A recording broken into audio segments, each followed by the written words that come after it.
प्रकार उघड्या डोळ्यांनी पाहिला असं असताना अगदी सुयोधन आणि राजकर्त्यांच्या युद्ध झाल्यानंतर तुम्ही पळून गेला आणि पळून गेल्यानंतर अगदी यांना मार्गातून घेऊन हस्तिनापुरात जाताना तुम्ही तो अडवायला आला ते एक वीर म्हणून की भेड म्हणून हे अंगराज कर्णा एक जातिवंत क्षत्रिय म्हणून आणि एक जातिवंत वीर म्हणून एका स्त्रीच्या रक्षणार्थ एका स्त्रीच्या चारित्र्याला डाग लागू नये म्हणून इथपर्यंत माझी पोरेवाडी वीर म्हणून होय मला सांगा वीर योद्धे तुम्ही म्हणता ते झालं हे अपकृत्य झालं म्हणजे दुष्कृत्य हे खरं हे दुष्कृत्य मग मला सांगा ज्यावेळी घडत होतं तेव्हा तुमच्यातील वीरत्व झोपलेलं का हे अंगराज कर्णा माझ्यातील वीरत्व कधी झोपत नाही मग तेव्हा माझ्यातील वीरत्व सदा जागृत आहे अंगराज कर्णा ज्यावेळी भरलेल्या स्वयंवर मंडपाच्या ठाई हे दुष्कृत्य घडत असताना दुर्योधन तिथं प्रतिकार करत होता सांप्रत तिथं बोलण्याचा अधिकार आम्हाला नव्हता असं असताना सुद्धा हे दुष्कृत्य माझे भाचे करत होते म्हणून दुर्योधनाला चांगल्या मार्गाला लावण्यासाठी दुर्योधन त्यांना ओढत घेऊन जात असताना मागावून मी गेलो त्यात माझं काय चुकलं तिथं तुम्हाला बोलण्याचा अधिकार नव्हता सांप्रत राज्य त्यांचं होतं हे तुम्ही म्हणता त्यांनी करायला हवं होता कौरव पांडवांचे मामा तुम्ही होय त्यात पांडवांचे सख्खे मामा मला सांगावं तिथं बोलण्याचा अधिकार जर तिसऱ्या व्यक्तीला नव्हता तर धनुधारी पार्थ तिथं तुमचा भातामध्ये काव पडला कारण जिथं मला माझा राजशिष्टाचार प्रिय आहे ना जिथं मला माझ्या राजशिष्टाप्रमाणे माझं व्यक्तिमत्व कधी मी वाहू देत नाही कुठं बोलावं कधी आणि कसं बोलावं पूर्णतः म्हणजे तुमच्या म्हणण्यानुसार धनुधारी पार्थाचं व्यक्तिमत्व वायात गेलो धनुधारी पार्थाचं कारण तुम्हाला विचारत तुम्ही म्हणाला होता कुठेही बोलण्यानं व्यक्तिमत्व वायात घालवणारा शल्य नव्हे मग धनुधारी पार्थ योद्धा म्हणून तिथं उतरला त्याचं व्यक्तिमत्व वायात गेलं त्याचं व्यक्तिमत्व वायात गेलं नाही अंगराज कर्णा तू एक क्षत्रिय नसताना परस्त्रीला काय अपमान केलास का बंदिवान केलास केव्हा केलं मी बंदिवान आता काय केलंस आताच केलं ना हो मग हा प्रकार जेव्हा घडला तेव्हा कुणी केलं होतं दुर्योधनाने तिला बंदिवान मग त्याला सांगण्याचा अधिकार कुणाला होता मला मग तेव्हा का नाही त्याला सांगितलं त्याला सांगण्यासाठी तुझ्या रथावर आडूर होऊन या दोघांना घेऊन जात होता ना त्यांच्या मागोमाग मी गेलो स्वतः रथाचे वाघदोरे हाकविले कुशल सारथी असल्याच्या कारणानं दुर्योधनाचा रथ अडविला दुर्योधनाला जाब विचारला आणि दुर्योधन तिथं हतबल करून त्या दोघांच्या रक्षणासाठी मी पुढे आलोय इथं रक्षणासाठी आला की स्वार्थासाठी रक्षणासाठी आला होय रक्षण करून काय करणार तिला तिच्या नगरापर्यंत सोडीन माझा कार्यभाग पूर्ण करेल स्त्रीच्या चारित्र्याला एकदा तडा गेला की जोडता येतो का नाही मग तो जोडता जर येत नसेल तर यांना त्यांच्या राज्यात कुठल्या तोंडाने नेऊन सोडणार कारण त्यांचा आपण अपहरण केला आहे होय ना त्यांच्या पित्याने त्यांचा धिक्कार केला नव्हता पण अंगराज कर्णा माझ्या प्रश्नाचं आपण उत्तर देत नाही कोणत्या अधिकाराने याला बंदिवान केला परिपूर्ण अधिकार आहे कोणता अधिकार या विश्वात हा शाश्वत मित्र धर्म आहे की नाही मित्र धर्म शाश्वत आहे मग मित्राला दिलेलं वचन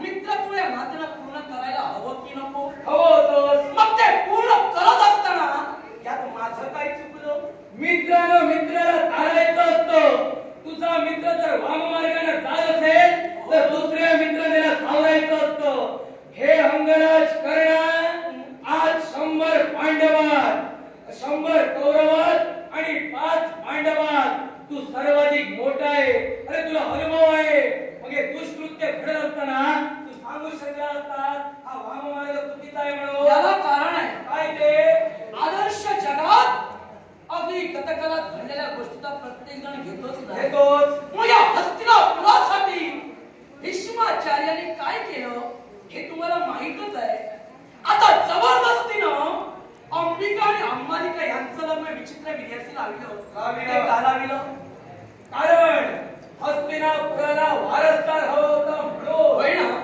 मग सुयोधनाचं लग्न हे मी लावतोय. याला कारण हस्तिनापुराचा उत्कर्ष मला बघायचा आहे. बाबा रे, हस्तिनापुराचा उत्कर्ष तुला बघण्याची गरज नाही. हस्तिनापुराचा उत्कर्ष बघण्यासाठी कृपाचार्य, द्रोणाचार्य, पितामह भीष्म हस्तिनापुरात अजून हजर आहेत. तुझ्या मदतीची मला तर वाटतं त्यांना गरज नाही. त्यांना मी मदत करतच नाही. तू फंदात पडू नकोस. माघारीचं भीष्माचार्य, कृपाचार्य यांना मी मदत करत नाही. मी जी मदत करतोय मित्र सुयोधनासाठी.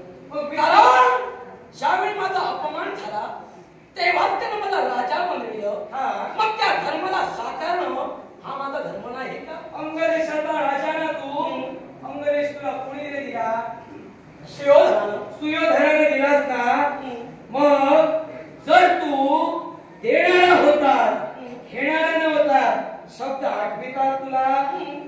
आठवितात? बोला. की आठवण करून देऊ? बोला तुम्ही. हे शब्द जर तुझे होते, तू देणारा होता, घेणारा नव्हता, मग दुर्योधनाने दिलेला अंगदेश काय घेतलास? कालाय तस्मै नमः. वाह, माझ्या मनाची जिज्ञासा मला राजा होण्याची होती. आता तुम्ही एवढंच म्हणाला, देणारा होतास, तू घेणारा होतास. जेव्हा त्यानं मला दिलं तेव्हा मीही त्याला काहीतरी दिलंय हे तुम्ही विसरू नका. अरे, तू त्याला दिलाशी दिलंय. तू दिलास मी मान्य करतोय. पण ज्यावेळी व्यास महंत तुझ्या दारापर्यंत भिक्षा मागण्यासाठी आले आणि व्यास महंतांना तू दान दिलास, आणि ज्यावेळी दान दिलं त्यावेळी व्यास महंतांनी तुला काय सांगितलं? हे अंगराज कर्णा, जे कोणतं वर असेल ते माझ्याजवळ मागून घे. त्यावेळी तू त्यांना काय बोललास? माझे हात देणारे आहेत, घेणारे नव्हे. मग हे जर तुझे शब्द होते, मग काय असं केलं? प्रश्नाचं उत्तर हवंय मला. आता आलाय तस्मै नमः. हे बाळाला आपण बदलू शकतो का? तुम्ही काय म्हणालात? काळाला आपण बदलू शकतो. होय, खरंय ना? मग मी काळालाच बदललं. काय बदललं? मी काळालाच बदललो. काय बदललं? तुम्ही म्हणता ते व्यासांनी मी सांगितलं. होय, मी देणारा माझा अवलारी होतो. ते अंदाज करायला सांगितलं.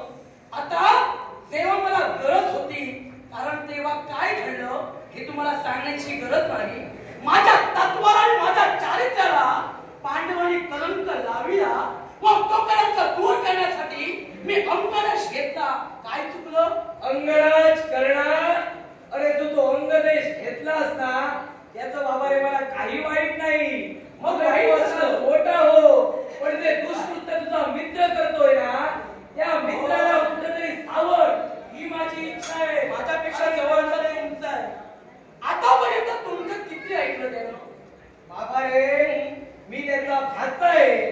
तुला का कळत नाही? माणसाला मित्र प्रिय असतो की मामा प्रिय असतो? माणूस आपलं दुःख मित्राला सांगतो की मामाला. तुमची किंमत केवढी मोल आहे? बाबा रे, माझी किंमत कुठं काय आहे हे त्यांना माहिती आहे. माझी किंमत तुला कळणार नाही. आणि हे सांगतो, तुम्ही काय म्हणाल? पांडवांचा सक्का मामा आहे, कौरवांचा सक्का मामा नव्हे. आता खरं बोलला. म्हणजे काय खोटं बोलत होतो? मगाशी बोलला ते मोठेपणाचे शब्द. काय? मी तुम्हाला काय विचारलं? काय विचारलं? इथं तुम्ही आला. पहिल्यांदाचा प्रश्न आठवा. तुम्ही स्वार्थानं आला की कशाला? तुमचा स्वार्थ आहे मला माहित आहे. फक्त पांडवांचे मामा म्हणाला आणि कौरवांना दुरावा दिला. मग ज्यावेळी धनुर्धारी पार्थ तिथं शस्त्र घेऊन उभा होता, मग त्याला का नाही रोखलं? अरे, ज्यावेळी धनुर्धारी पार्थ तिथं शस्त्र घेऊन उभा टाकला, त्यावेळी तुझा मित्र दुर्योधन या दोघांना घेऊन गेला. कुठेतरी दुष्कृत्य त्याच्या हातून घडू नये म्हणून त्यांच्या रक्षणार्थ मी गेलो. अर्थात ज्यावेळी तुझ्या मित्राने जिथं दुष्कृत्य केलं तिथं आळा घालण्याचं काम अर्जुनाने केलं. आता लक्षात येतंय तुला बाकी कुणाचा राग नव्हे, तुला राग आहे तो अर्जुनाचा. कारण अर्जुना सर्वश्रेष्ठ धनुर्धारी आहे, याचा तुला राग आहे म्हणजे दुष्कृत्य करतोय. पण बाबा रे, माझी तुझ्याशी बोलण्याची इच्छाच नाही. कारण जिथं तू एका टाकलेल्या तुकड्यावर जगतोयस ना, तिथं मी अभिमानानं माझं राज्य चालवितो. म्हणून सांगतोय त्या दोघांनी माझ्या स्वाधीन कर. मला तिथपर्यंत तुम्हाला जर बोलण्याची इच्छा नव्हती तर एवढा उशीर माझा वेळ का घेतला? अरे का घेतला? का चालते हा? मी आल्यावरच सांगितलं. तुम्ही काय म्हणाला? तर महत्व नाही तुम्ही जाऊ शकता. यांना माझ्या स्वाधीन कर. मी जायला तयार आहे. हो, कर्णानं ज्याला बंदिवान केलं तर सामर्थ्यानं केलं. तुमच्याजवळ देणारा नव्हे. वेळ वाया घालू नका. तुमचा उपयोग नाही. तुम्ही म्हणाला जाऊ शकता. अंगराज करण्याचं कुठेतरी पितळ पडू नये पिवळं म्हणून हे सगळं बोलतोय. अंगराज करण्याच्या मित्रप्रेमाच्या शब्दासाठी तू एवढं करतोय ना. आतापर्यंत किती रे शब्द पाहिले. जे जे शब्द पाहिले ते मला ज्ञात आहे. तेव्हा त्या शब्दांच्या बाबतीत आता तुम्ही काय म्हणाला? मी तुम्हाला आता काही सांगणारे कारण तुम्हीच आहात. मला अशी काय बोललात? मी सर बोलले आहात. तुझ्याशी बोलण्याची इच्छा नाही तर चालते वा. मग आता तुमच्या समोर मी का बोलू? तू बोलू नकोस. माझ्या स्वाधीन कर. मी निघून जाईल. होणार नाही. मग होणार नसेल तर अंगदेशाच्या राजकन्या हे विसरू नकोस. तुझ्या समोर कोणी घेण्याचा भावना नव्हे. शास्त्र पराक्रमाचा पुरस्कार लावला आहे. कर्ण ज्यानं पाहिला. कर्णानं सामान्य योद्ध्यापासून जगचेत्यापर्यंत युद्ध केलं. पण साऱ्यात केवळ सामान्यता पाहिली नाही तर प्रत्येका जवळील उलट्या आत्मघात केला. तो कर्ण केवळ वया लावणारा नव्हे. तुझा तू तुझे स्वतःचे शब्द बोलू शकत नाही.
दुर्योधनाचा क्रोध काढून घेतला आणि दुर्योधनाला हतबल केलास.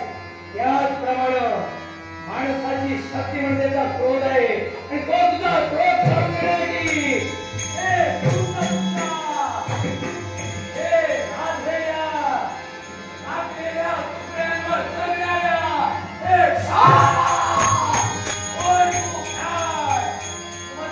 शब्द पाळू शकणार नाही असा वीर नव्हे, अरे तू वीराच्या जातीला लांछन हो. वीराच्या जातीला मी लांछन? तुम्हाला काय वाटलं?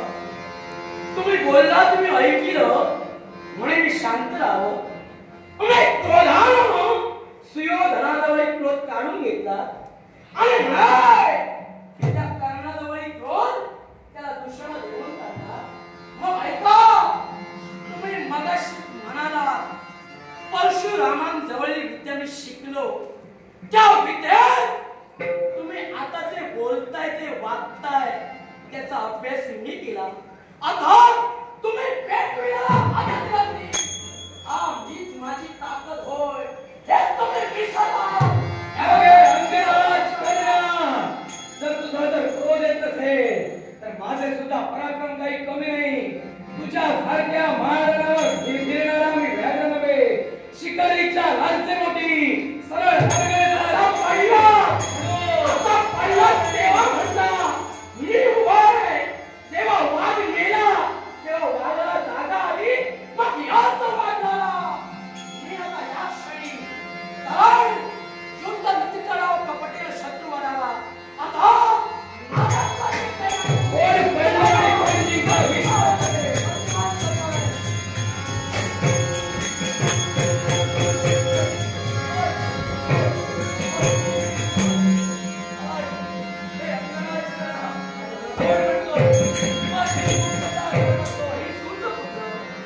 मी